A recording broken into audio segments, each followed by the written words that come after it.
এক জমানার কথা, একটি খুব সুন্দর রাজ্য ছিল, যার নাম ছিল সুবর্ণপুর। সুবর্ণপুর রাজ্যের রাজার নাম ছিল মহারাজা বিক্রম সিংহ।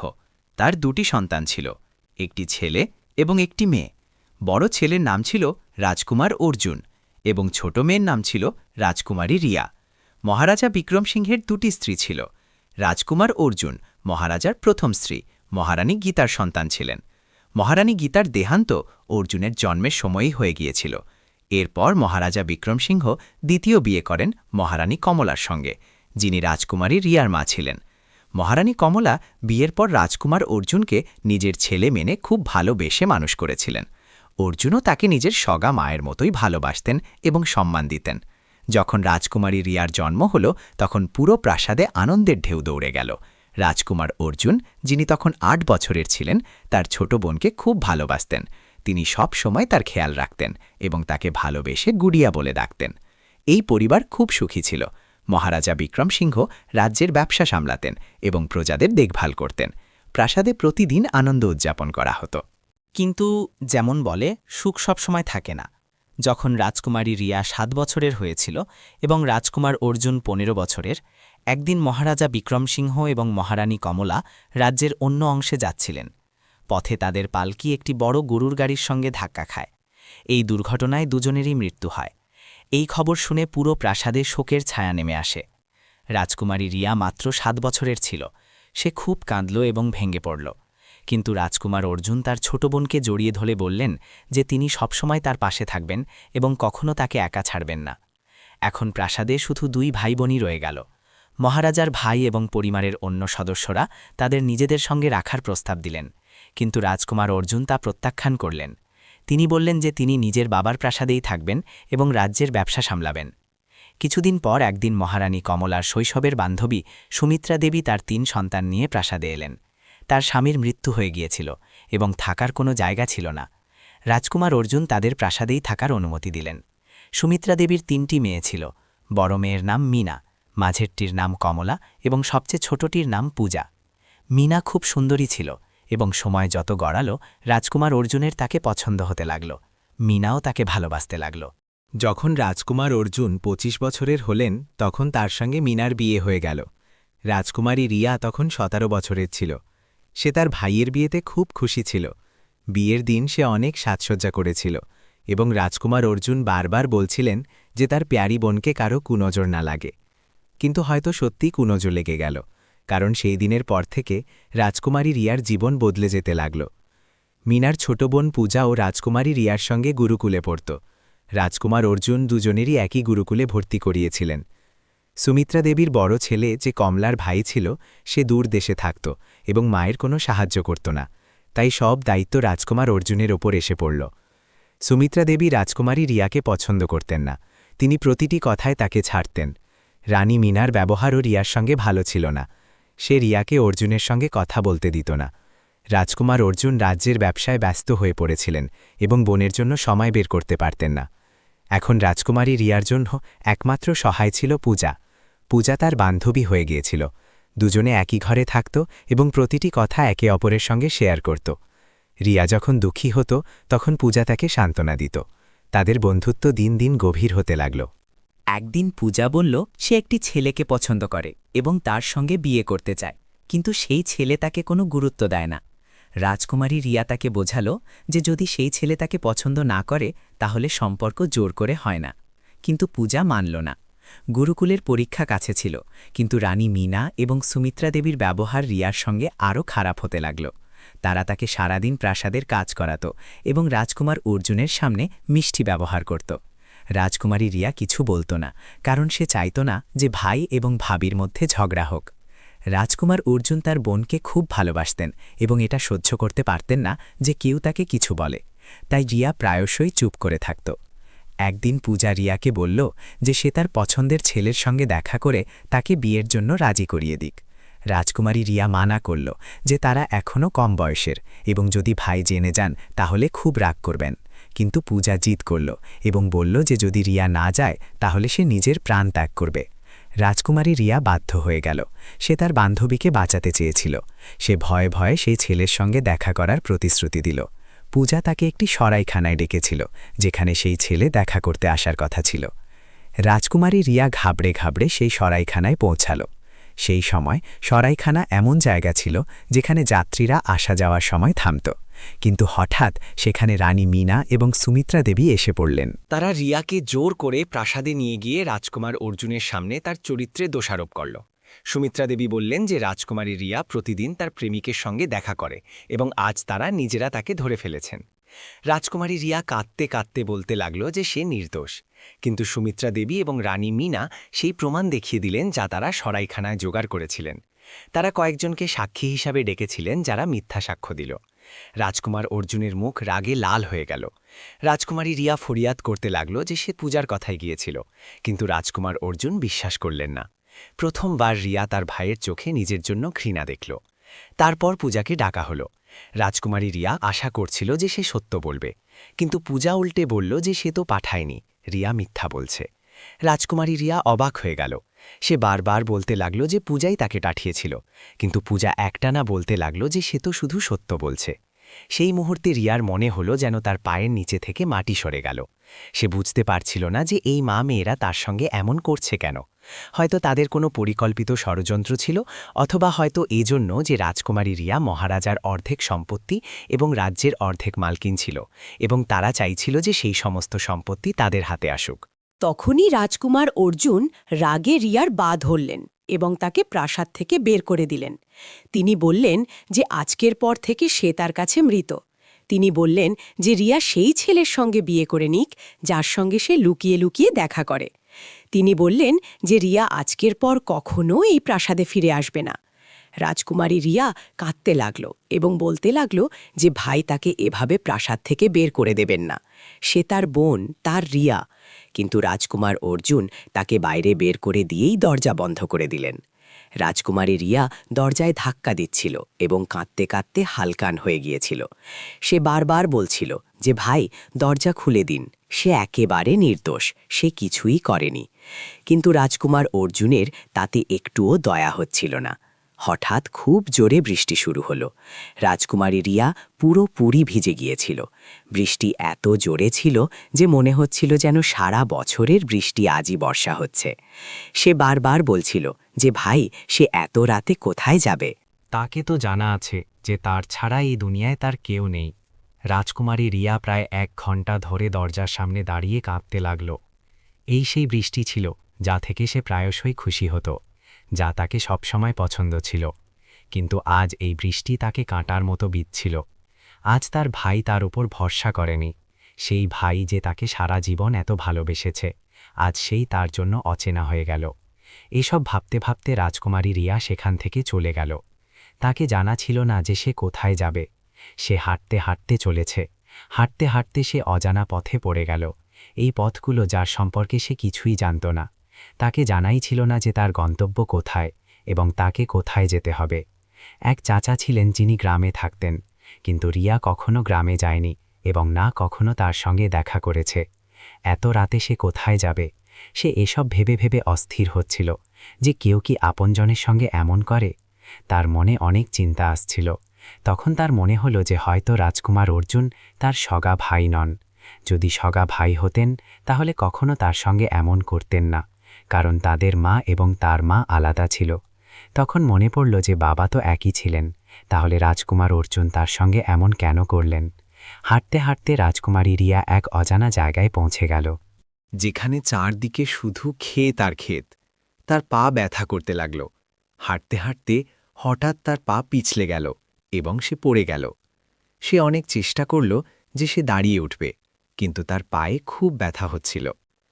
রাজকুমারী রিয়া নিজেকে টেনে টেনে একটা গাছের কাছে গিয়ে বসল। চারদিকে পুরোপুরি অন্ধকার ছিল। সে ভাবছিল যে এখন কোনো জঙ্গলি জানোয়ার এসে তাকে খেয়ে ফেলবে, কারণ তার পা থেকে এক পাও চলছে না। সে একটা গাছের সঙ্গে ঠেস দিয়ে বসল এবং ভাবতে লাগল যে যদি কোনো জঙ্গলি জানোয়ার খায় তাহলে খাক, তাতে তার কিচ্ছু আসে যায় না। কারণ এমন জীবনের কী লাভ যেখানে এত সম্মান এবং ইজ্জত নেই? তার চেয়ে মৃত্যুই ভালো। আজ রাজকুমারী রিয়া নিজের মৃত্যুকে মৃত্যু মাগছিল এবং আজ তাকে তার মা বাবা খুব মনে পড়ছিল। যদি আজ তারা থাকতেন তাহলে তার সঙ্গে এমন হতো না। তার নিজের ভাই তাকে প্রাসাদ থেকে বের করে দিত না, সেই প্রাসাদ যার উপর তারও পুরো অধিকার ছিল। রাজকুমার অর্জুন তার একটা কথাও শোনেননি, অন্তত তাকে ব্যাখ্যা করার সুযোগ তো দিতেন। আসলে তার চোখে নিজের স্ত্রীর ভালোবাসার পট্টি বাঁধা ছিল, এই কারণে তার কান্না এবং হিক্কা তাকে দেখতে পাননি। রাজকুমারী রিয়া এসব ভেবে গাছের সঙ্গে ঠেস দিয়ে চোখ বন্ধ করে বসে রইল। তার পায়ে খুব কষ্ট হচ্ছিল, কিন্তু এই কষ্ট তার হৃদয়ের কষ্টের চেয়ে কম ছিল। সবচেয়ে বেশি দুঃখ তাকে এই কথাটার যে তার পবিত্র চরিত্রকে কিভাবে 1 মিনিটে কলঙ্কিত করে দেওয়া হলো। সে যে ইজ্জতকে এতদিন ধরে বাঁচিয়ে রেখেছিল তাকে 1 মুহূর্তে নোংরা করে দেওয়া হলো। কোনো নির্দোষের ওপর অকারণে দোষারোপ করার কষ্ট কি হয় এটা সে আজ জেনেছে, কারণ আজ সে নিজেও সেই কষ্টের মধ্যে দিয়ে যাচ্ছে। তখন তার মনে হলো যেন তার চারপাশে কেউ আছে। এত অন্ধকার ছিল যে হাতকে হাত দেখা যাচ্ছিল না। অদ্ভুত ভয়, যার জন্য তার কোমরের হাড়ে হঠাৎ একটা তীব্র ব্যথা উঠল। তখন রাজকুমারী রিয়া এদিক ওদিক চোখ ঘুরিয়ে দেখতে লাগল, কিন্তু সেখানে শুধু ক্ষেত আর ক্ষেত দেখা যাচ্ছিল, এবং সেই ক্ষেতগুলোতে অদ্ভুত এবং ভয়ঙ্কর ঘাস গজিয়েছিল। অথবা অন্ধকারের জন্য তাকে এই ঘাস এত অদ্ভুত লাগছিল। যখন সে এই ভয়কে আরও বেশি অনুভব করল, তখন সে হাঁটুতে মাথা দিয়ে বসল, এবং তারপর যেন কেউ তার কানের একেবারে কাছে এসে বলল, আমাদের দুনিয়ায় স্বাগতম। রাজকুমারী রিয়া তাড়াতাড়ি মাথা তুলল এবং ভয়ে ভয়ে চোখে দেখতে লাগল। সে এটাকে নিজের ভ্রম ভেবে আবার চোখ বন্ধ করল, কিন্তু তারপর তার অনুভূতি হল যে কেউ তার পায়ে হাত বুলিয়ে দিচ্ছে, এবং এই অনুভূতিতে সে স্বস্তি পাচ্ছিল। অল্প সময়ের মধ্যেই রাজকুমারী রিয়া দেখল যে তার পা থেকে যেন সমস্ত কষ্ট উধাও হয়ে গেছে। সে অনুভব করছিল যেন তার পায়ে ফোলা হচ্ছে, কিন্তু এখন তার পা পুরোপুরি ঠিক হয়ে গেছে। আসলে এসব কিভাবে হলো, রাজকুমারী রিয়া নিজেই অবাক হচ্ছিল। সে বারবার নিজের পা দেখতে লাগল, কিন্তু এই অলৌকিক ঘটনা কিভাবে ঘটল এটা সে জানতে পারল না। সে ভাবতে লাগল যে এখন সে সামনে কোথায় যাবে, কারণ অন্ধকারে কিছুই দেখা যাচ্ছে না, এবং তার তো কোনো গন্তব্যও নেই যে সে সেখানে গিয়ে থাকবে। কোনো বান্ধবীর বাড়িতেও যেতে পারবে না, কারণ সে নিজেকে এভাবে আরও অপমানিত করতে চায় না। তার উপর তার নিজের ভাই তার উপর ভরসা করেনি, তাহলে অন্য কেউ কি করবে? রাজকুমারী রিয়া আবার সেই গাছের নিচেই বসা ভালো মনে করল, যে যেমন দিনের আলো ফুটতে শুরু করবে সে এখান থেকে চলে যাবে এবং কোনো ঠিকানা খুঁজে নেবে, অথবা গ্রামের চাচার কাছে যাবে এবং তাকে বলবে যে ভাই তাকে প্রাসাদ থেকে বের করে দিয়েছে। তিনি তো তার চাচা, তিনি ভাইকে বোঝাবেন, তাহলে হয়তো ভাই তার কথায় বিশ্বাস করবেন এবং তাকে আবার নিজের কাছে রাখবেন, অন্তত মাথার উপর ছাদ পাওয়া যাবে। এসব ভাবতে ভাবতে তার চোখ থেকে একটানা অশ্রু পড়ছিল এবং হিক্কার একটা শাড়ি বাঁধা ছিল। ঠিক সেই সময় আবার সেই কণ্ঠস্বর শোনা গেল, আমাদের দুনিয়ায় আপনাকে কোনো কষ্ট হবে না, তাই এভাবে কাঁদবেন না। এটা শুনে রাজকুমারী রিয়া ভয়ে উঠে দাঁড়াল। ভয় এবং আতঙ্ক একদিকে ছিল, কিন্তু তাকে অবাক লাগছিল যে তার পা হঠাৎ কিভাবে ঠিক হয়ে গেল। সে হেঁটে দেখতে লাগল। সে একেবারে ঠিক হেঁটছে, তার পায়ে পুরো ওজন পড়ছে এবং একটুও কষ্ট অনুভব হচ্ছে না। রাজকুমারী রিয়া দেখল যে গাছের নিচে একটা উপহারের বাক্স পড়ে আছে। সেই বাক্সে সুন্দর কাপড় জড়ানো ছিল। সে সেই বাক্সকে ভালো করে দেখতে লাগল যে আসলে এর মধ্যে কি জিনিস আছে। প্রথমে তাকে দেখে রাজকুমারী রিয়ার একটা অদ্ভুত ভয় হল। সে সেই বাক্স আবার সেই জায়গায় রেখে দিল এবং নিজে সামনের দিকে চলল। এখনও কয়েক পা সামনে গিয়েছে যে জোরে হাওয়ার ঝাপটা এলো এবং তাকে পিছনের দিকে ঠেলে দিল। রাজকুমারী রিয়া কোনো রকমে নিজেকে বাঁচাল এবং দেখে অবাক হয়ে গেল যে সে আবার সেই বাক্সের কাছে চলে এসেছে। তার চারপাশের প্রতিটি জিনিস থেকে ভয় লাগতে লাগল। সে ভাবছিল যে আসলে এমন কিভাবে হলো যে জোরে হাওয়ার ঝাপটায় সে এত পিছনে চলে এলো। এখন তাকে সত্যিই সেই বাক্স থেকে ভয় লাগতে লাগল। সে সেখান থেকে তাড়াতাড়ি যেতে চাইছিল, কিন্তু যেই রাজকুমারী রিয়া সামনে এগোনোর জন্য পা বাড়াল, যেন কেউ তার পা চেপে ধরেছে। তাকে চলতেই পারছিল না। সে একটা লম্বা শ্বাস নিল এবং আবার সেই গাছের কাছে পৌঁছাল। সে চোখ বড় বড় করে সেই বাক্সকে দেখতে লাগল। অন্ধকারে এটা তাকে ঠিকমতো দেখাও যাচ্ছিল না। রাজকুমারী রিয়া তাকে নিজের হাতে তুলল এবং ভালো করে দেখাশোনা করল। সে নিজেকে সাহস দিল। যেই সে সেই উপহারের বাক্স খুলতে লাগল, সে একটু ভয় পেয়ে গেল, কিন্তু তারপর সে ভগবানের নাম নিল এবং সেই বাক্স খুলতে শুরু করল। রাজকুমারী রিয়া সেই বাক্স খুলছিল এবং সঙ্গে সঙ্গে ভয়ও করছিল। সেই বাক্সে অনেক বেশি কাপড় জড়ানো ছিল। সে সেগুলো খুলতে লাগল, কিন্তু সেগুলো খোলার নামই নিচ্ছিল না। মনে হচ্ছিল যেন কেউ ফুরসতে জড়িয়ে রেখেছে। কোনো রকমে রাজকুমারী রিয়া সেই বাক্স খুলে ফেলল। যেই সে তা খুলল, তখনই এক ঝটকায় তা দূরে ছুঁড়ে ফেলে দিল, কারণ তার মধ্যে থেকে ধোঁয়া বেরোতে দেখা গেল। ধোঁয়া বেরোতে বেরোতে উঁচু হল এবং দেখতে দেখতে সেই ধোঁয়া একটি সুন্দরী ছোট মেয়ের রূপ ধারণ করল। রাজকুমারী রিয়া সেই ধোঁয়াকে মেয়ের রূপ নিতে দেখে আরও বেশি ভয় পেয়ে গেল। সে সেই মেয়েকে দেখে বলল, কে তুমি? সেই মেয়ে চুপ করে দাঁড়িয়ে রইল, কিছুই বলল না। রাজকুমারী রিয়া বারবার তার কাছে জিজ্ঞাসা করছিল, তুমি কে, এবং এই বাক্স খুলতেই তুমি কোথা থেকে এলে? সেই মেয়ে পুরোপুরি চোখ বড় করে রিয়াকে দেখতে লাগল। তার চোখ এমন ঘুরছিল যেন কোনো মাটির পুতুল। অনেকক্ষণ এভাবে দেখার পর সেই মেয়ে হাসতে হাসতে নিজের দিকে তাকাতে লাগল এবং মনে হচ্ছিল যেন কারু সঙ্গে কথা বলছে। রাজকুমারী রিয়া ভাবতে লাগল যে কোথাও এটা কোনো ভুতুড়ে তো নয়, কারণ সে প্রায়শই শুনেছে যে ভুতুড়েরা হয় তারা নিজের রূপ বদলাতে পারে। সে ভাবতে লাগল যে যদি এটা ভুতুড়ে হয় তাহলে তাকে খেয়ে ফেলবে। সে নিজেকে বলতে লাগল, বাস রিয়া, আজ তোমার জীবনের শেষ দিন। এরপর তুমি না বেঁচে থাকবে এবং না এই বদনামির দাগ নিয়ে এই দুনিয়া থেকে চলে যাবে। তোমার ভাই সবসময় তোমাকেই দোষী মনে করবে। রাজকুমারী রিয়া সেই মেয়ের দিকেই তাকিয়েছিল, কিন্তু অল্পক্ষণ পর সে মেয়ের একেবারে সামনে একটি সুন্দর যুবক দাঁড়িয়েছিল এবং এখন সেখানে আলোই আলো দেখা যাচ্ছিল। রাজকুমারী রিয়া খুব অবাক হল যে হঠাৎ আলো কোথা থেকে এলো। খেতে কোনো দ্বীপ বা মশালের ব্যবস্থা তো আগে দেখেনি, কিন্তু হঠাৎ যেন এই সমস্ত নির্জন জায়গা আলোকিত হয়ে গেল। সেই যুবক সেই মেয়েকে জড়িয়ে ধরে ভালোবাসা দিচ্ছিল। মনে হচ্ছিল যেন অনেক দিন পর কারোর সঙ্গে দেখা হলো। তারপর তারা দুজনে রাজকুমারী রিয়ার দিকে তাকাতে লাগল। রাজকুমারী রিয়া ভাঙা ভাঙা স্বরে জিজ্ঞাসা করতে লাগল, তোমরা দুজনে কে? সুন্দর যুবক বলল, আমি তোমাকে বলছি, তোমাকে ভয় পাওয়ার একেবারে দরকার নেই। তোমাকে আমাদের থেকে কোনো বিপদ নেই। আমি তোমাকে সবকিছু বলবো, কিন্তু তার আগে তোমার আমাদের দরকার এবং আমরা তোমার সাহায্য করব। রাজকুমারী রিয়া বলল, আমি কারো সঙ্গে যাব না। সে বলল, তুমি চিন্তা করো না, আমরা তোমাকে একেবারে নিরাপদে রাখব। ঠিক তখনই সেই সুন্দর যুবক রাজকুমারী রিয়ার হাত ধরল এবং চোখের পলকে সে একটি সুন্দর প্রাসাদের মতো বাড়ির সামনে দাঁড়িয়েছিল। রাজকুমারী রিয়া সেই যুবককে জিজ্ঞাসা করতে লাগল যে সেই ছোট মেয়েকে কোলে তুলে নিয়েছিল, আমি এত তাড়াতাড়ি এখানে কিভাবে পৌঁছালাম? এখনও তো আমরা খেতে ছিলাম না। সে উত্তর দিল, হ্যাঁ, সেই ক্ষেতও আমাদেরই ছিল এবং এই বাড়িও আমাদের। তুমি এখানে নিরাপদে থাকতে পারো, তোমাকে এখানে কোনো জিনিসেরই কষ্ট হবে না। রাজকুমারী রিয়া বলল, আমি কোনো অচেনা লোকের বাড়িতে কেন থাকব? আমি এখানে থাকব না, বরং আমি আমার চাচার কাছে গ্রামে যাব। আপনি আমাকে যেতে দিন। এত কথা বলে রাজকুমারী রিয়া ঘুরল। ঠিক তখনই সেই যুবক বলল, থামো। রাজকুমারী রিয়া অবাক হয়ে তার দিকে তাকিয়ে বলল, কেন, এমন কি এই জায়গা? তখন সেই যুবক উত্তর দিল, এটা কোনো সাধারণ জায়গা নয়। তার এই কথা শুনে রাজকুমারী রিয়া একটু ভীত হয়ে গেল এবং তারপর না জানি কেন নিজে থেকে তার পা সেই বাড়ির দিকে এগোতে লাগল। যেই সে সেই যুবক এবং সেই মেয়ের সঙ্গে ভিতরে প্রবেশ করল, বাড়িটা খুব সুন্দর ছিল। এতে এত বেশি ঘর ছিল যে তাকে বোঝা যাচ্ছিল না যে তারা কোথা থেকে প্রবেশ করেছে এবং কোথায় যাচ্ছে। কিন্তু তারা খুব আরামে রাজকুমারী রিয়ার আগে আগে চলছিল। সে একেবারে তাদের পিছনে যাচ্ছিল, যেন তাদের পায়ের উপরই চলছে।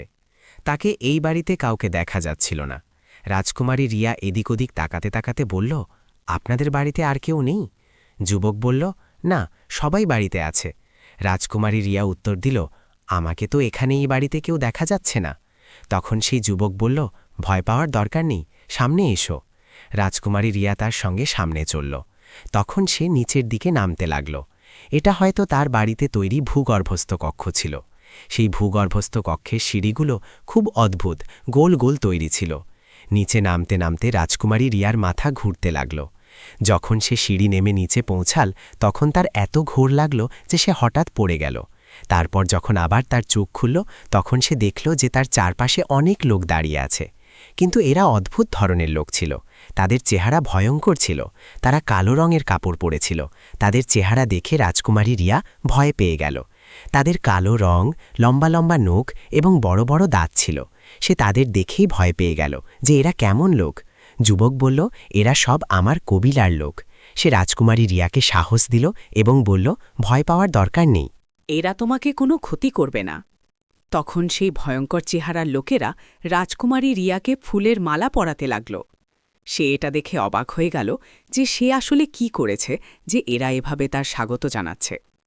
তার উপর ফুলের পাপড়ি ছড়ানো হচ্ছিল এবং তারা অদ্ভুত ভাষায় কথা বলছিল, যা তার বোঝায় আসছিল না একেবারে। কিন্তু সেই সুন্দর যুবক তাদের প্রতিটি কথার উত্তর দিচ্ছিল। তারা পরস্পরের মধ্যে কি কথা বলছে এটা রাজকুমারী রিয়া একেবারে বুঝতে পারছিল না, কারণ সেই ভাষা একেবারে জানত না। তারপর রাজকুমারী রিয়াকে বোঝা গেল না যে সে কিভাবে একটি সুন্দর ঘরে পৌঁছে গেল।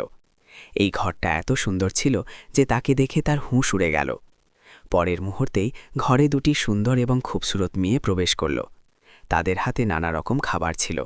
খাবারের থালা রাজকুমারী রিয়ার সামনে রেখে তারা বলল, মনে হচ্ছে আপনি অনেক দিন ধরে খাওয়া খাননি। এবং সত্যিই রাজকুমারী রিয়ার খুব খিদে পেয়েছিল, কারণ সারাদিন তো সে সুমিত্রা দেবী এবং রানী মিনার মিনতি করেই কাটিয়েছে এবং এত অস্থিরতায় খাওয়ার এক লোকমাও পায়নি। খাবার দেখতেই তার খিদে জেগে উঠল এবং সে পেট ভরে খাওয়া খেল। ঠিক তখনই রাজকুমারী রিয়াকে বাইরে থেকে বাঁশি এবং ঢোল বাজানোর শব্দ শোনা গেল।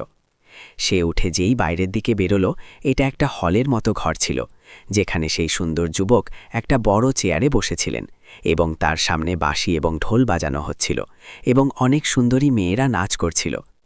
রাজকুমারী রিয়াকে দেখতেই সেই সুন্দর যুবক চেয়ার থেকে উঠে দাঁড়াল এবং বলল, এই মেয়েকে সম্মানের সঙ্গে এখানে আনা হোক।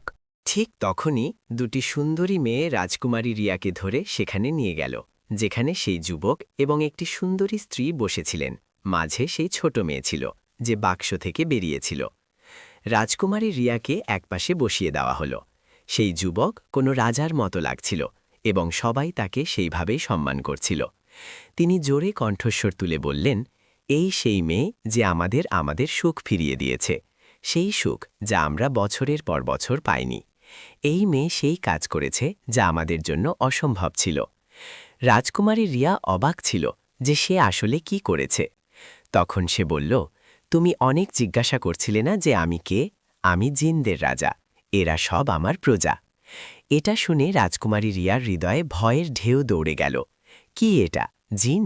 কি সে জিনদের দুনিয়ায় চলে এসেছে? ঠিক তখনই সেই যুবক বলল, এই ছোট মেয়ে আমার মেয়ে। আজ থেকে অনেক বছর আগে একে একটা ডাইনি বন্দি করে ফেলেছিল এবং তাকে মানুষের দুনিয়ায় ছুঁড়ে ফেলে গিয়েছিল, কারণ সেই ডাইনির শতাব্দীর পর শতাব্দী ধরে আমাদের সঙ্গে শত্রুতা চলে আসছে। সে আমাদের দুজন স্বামী স্ত্রীকেও মেরে ফেলতে চেয়েছিল, কিন্তু সে তা করতে পারেনি। একদিন আমার মেয়ে জিনদের বাগানে খেলছিল, অনেক সৈন্য তার পাহারাও দিচ্ছিল, কিন্তু তবুও না জানি কিভাবে সেই ডাইনি আমার মেয়েকে তুলে নিয়ে গেল এবং তাকে বাক্সে বন্দি করে দিল। যেই আমি এই খবর পেলাম, আমি আমার মেয়েকে খুঁজতে মানুষের দুনিয়ায় চলে গেলাম, কারণ আমি জানতাম যে সেই ভয়ঙ্কর ডাইনি আমার মেয়েকে মানুষের দুনিয়াতেই নিয়ে যাবে, কারণ তার কাছে আর কোনো জায়গা ছিল না যেখানে সে লুকোতে পারে। এখান থেকে তো আমি তাকে যে কোনো জায়গা থেকে খুঁজে বের করতাম, কারণ এখানে সমস্ত রাজ্য আমার। আমি মানুষের দুনিয়ায় গেলাম, আমার মেয়েকে কোথাও পেলাম না। আমি বুঝে গিয়েছিলাম যে সে আমার মেয়েকে সেই বাক্সে বন্দি করে দিয়েছে, কিন্তু যেই আমি আমার এক সাধু জিনের কাছে তার সম্পর্কে জিজ্ঞাসা করলাম, তখন সে বলল যে তার ওপর খুব ভয়ঙ্কর জাদু করা হয়েছে। যদি তুমি সেই বাক্স নিজে খোলো তাহলে তোমার মেয়ে মরে যাবে। আমি এটা চাইনি, এবং অন্য কোনো জিনও সেই বাক্স খুলতে পারত না, কারণ কারো খোলায়ও আমার মেয়ে মরে যেত। ঠিক তখনই সেই সাধুজিন আমাকে বলল যে যদি কোনো মানুষ হঠাৎ নিজে থেকে এই জিনদের দুনিয়ায় চলে আসে এবং না বলে কয় সেই বাক্স খোলে, তাহলে তোমার মেয়ে নিরাপদে সেই বাক্স থেকে বেরিয়ে আসতে পারে। আমি অনেক বছর ধরে অপেক্ষা করছিলাম যে কোনো মানুষ আমার জিনদের দুনিয়ায় আসে এবং আমার এই কাজ করে দেয়, কিন্তু কেউ আসেনি। আমাদের জিনদের আয়ও খুব লম্বা হয়। আমার বয়স 200 বছরের বেশি এবং আমার মেয়ে 100 বছরের হতে চলেছে। সে 60 বছর ধরে বাক্সে বন্দী ছিল। আমরা আমার মেয়ে ছাড়া খুব কষ্ট করে জীবন কাটিয়েছি। যেই তুমি আমাদের দুনিয়ায় এলে, আমার কাছে খবর এলো যে একজন মানুষ আমাদের খেতে এসেছে। যখন তোমার পায়ে মচটানো লেগেছিল এবং হঠাৎ ঠিক হয়ে গেল, ওটা আমিই ঠিক করে দিয়েছিলাম। রাজকুমারী রিয়া চিন্তায় পড়ে গেল। সত্যি তার পা হঠাৎ ঠিক হয়ে গিয়েছিল। সে আরও বলল, তুমি যে উপকার আমাদের উপর করেছ তা কখনো ভুলব না। তুমি বাক্স খুলে আমার মেয়েকে মুক্ত করেছ। এটা আমাদের জীবনের সবচেয়ে বড় সুখ। এখন তুমি আমাদের কাছে যা চাও মাগতে পারো। রাজকুমারী রিয়া অবাক ছিল যে আসলে এইসব কি হচ্ছে, সে জিনদের দুনিয়ায় কিভাবে পৌঁছে গেল।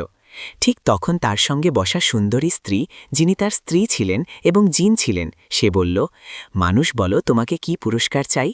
কারণ আমরা তোমার মুখ থেকে বেরোনো প্রতিটি শব্দ মাথায় এবং চোখে রাখব। ঠিক তখনই রাজকুমারী রিয়া বলল, আমার আপনাদের থেকে বদলে কোনো পুরস্কার চাই না, শুধু আমি আমার ভাইয়ের চোখে সম্মানীয় হতে চাই। আমার ইজ্জতে যে দাগ লেগেছে আমি তা মুছে ফেলতে চাই। কারণ যে গুনাহ আমি করিনি তার দোষ আমার ওপর চাপানো হচ্ছে, এবং এটা আমি কখনো স্বীকার করব না যে আমার ভাইয়ের চোখে আমার জন্য ঘৃণা থাকে, কারণ আমার ভাই আমার সব কিছু। ঠিক তখনই সেই জিন কিছু ভেবে পড়ে গেল এবং বলল, তুমি এর চিন্তা করো না, আমরা খুব শিগগিরই তোমাকে তোমার ভাইয়ের সামনে সম্মানীয় করে দেব। রাজকুমারী রিয়া অনেকদিন জিনদের বাড়িতে থাকল এবং তাকে খুব ইজ্জত এবং সম্মান দেওয়া হলো, খুব খাতির এবং যত্ন নেওয়া হলো। তাকে প্রতিদিন নানা রকম কাপড় দেওয়া হতো, যা দেখতে খুব সুন্দর হতো। সেগুলোতে হিরে মুক্ত বসানো ছিল। রাজকুমারী রিয়া এমন কাপড় জীবনে কখনো পরেনি। ঠিক তখন সেই জিন রাজকুমারী রিয়ার কাজ করার জন্য নিজে মানুষের দুনিয়ায় গেল। তিনি সুমিত্রা দেবীকে প্রতিদিন স্বপ্নে ভয় দেখালেন এবং এত ভয় দেখালেন যে প্রতিদিন সে চিৎকার করে উঠত, রিয়াকে ফিরিয়ে নিয়ে এসো, রিয়া নির্দোষ। পরিবারের লোকেরা ভাবত যে তার পাগলামির দৌড় পড়তে শুরু করেছে, কারণ সেই জিন তাকে খুব বেশি ভয় দেখাত এবং বলতো যে বলো যে ইয়া নির্দোষ, এবং সে এমনই বলতো সবসময়, তাকে বারবার তাকে জ্বালাতন করত। এবং রানী মিনার বোন পূজা, যে রাজকুমারী রিয়ার ওপর দোষ চাপিয়েছিল, সেও অনেক অসুস্থ থাকতে লাগল, তারও দৌড় পড়তে লাগল, এবং দুজনকে দেখে মনে হতো যেন পাগলামির দৌড় পড়ছে। ঠিক তখন সেই জিন রাজকুমারী রিয়াকে নিয়ে মানুষের দুনিয়ায় গেল। যেই সে প্রাসাদে গেল, সুমিত্রা দেবী দরজা খুললেন। সে রাজকুমারী রিয়াকে দেখতেই তার পায়ে পড়ে গেল এবং বলল, রিয়া, আমাকে ক্ষমা কর, আমি খুব অস্থির। রানী মিনাও খুব লজ্জিত ছিল। যেই রাজকুমার অর্জুন প্রাসাদে এলেন, পূজা এবং সুমিত্রা দেবী তার সামনে সমস্ত সত্য রাখল এবং তাকে বলে দিল যে রাজকুমারী রিয়া একেবারে নির্দোষ ছিল, সে কিছুই করেনি, বরং তারা ইচ্ছে করে তার ওপর দোষ চাপিয়েছিল, যাতে রাজকুমার অর্জুন তাকে প্রাসাদ থেকে বের করে দেন। রাজকুমার অর্জুন এই কথা শুনে রাগে লাল হলুদ হয়ে গেলেন এবং বললেন, তোমরা কিভাবে ভেবেছিলে যে আমি তাকে বাড়ি থেকে বের করে তার অর্ধেক সম্পত্তিও গ্রাস করে নেব? আমি তোমাদের কথায় তার চরিত্র কলঙ্কিত করে দিয়েছি, যদিও আমি জানতাম যে আমার বোন এমন নয়, কিন্তু না জানি কেন তোমরা আমার চোখে সন্দেহের পট্টি বেঁধে রেখেছিলে। আমি তার উপর সন্দেহ করেছি এবং তাকে থাকার জন্য ছাদও দিইনি। সেই মা মেয়েরা রাজকুমার অর্জুনের কাছে ক্ষমা চাইছিল, কিন্তু রাজকুমার অর্জুন রাগে বলে দিলেন যে যেমন আমার বোন অপমানিত হয়েছে, এখন তোমরাও ভটকতে থাকবে, এবং তাদের বাড়ি থেকে বের করে দিলেন। রাজকুমারী রিয়া অনেক মিনতি করল যে তাদের ক্ষমা করে দিন, কারণ রিয়া চায়নি যে তার সঙ্গে যা হয়েছে তা তাদের সঙ্গে হোক। রাজকুমার অর্জুন বললেন, আমি তোমার সঙ্গে অত্যাচার করেছি, আমি নিজেকে ক্ষমা করতে পারি না, তাদের কি ক্ষমা করব? রাজকুমারী রিয়া বলল, যা নসিবে লেখা ছিল তাই হয়েছে, আপনি তাদের ক্ষমা করে দিন। শেষমেশ রাজকুমার অর্জুন ভাবিকে বাড়িতে আসতে দিলেন, কিন্তু তার মা এবং বোনকে ফিরিয়ে পাঠিয়ে দিলেন। পরে রাজকুমার অর্জুন রিয়ার একটা খুব ভালো সম্পর্ক দেখলেন এবং তার বিয়ে করে দিলেন। জিন্নাত রাজকুমারী রিয়াকে যে উপহারগুলো দিয়েছিলেন, যখনই সে সেই উপহারগুলো দেখে, সেই দিন মনে পড়ে যায় এবং হৃদয় কেঁপে ওঠে।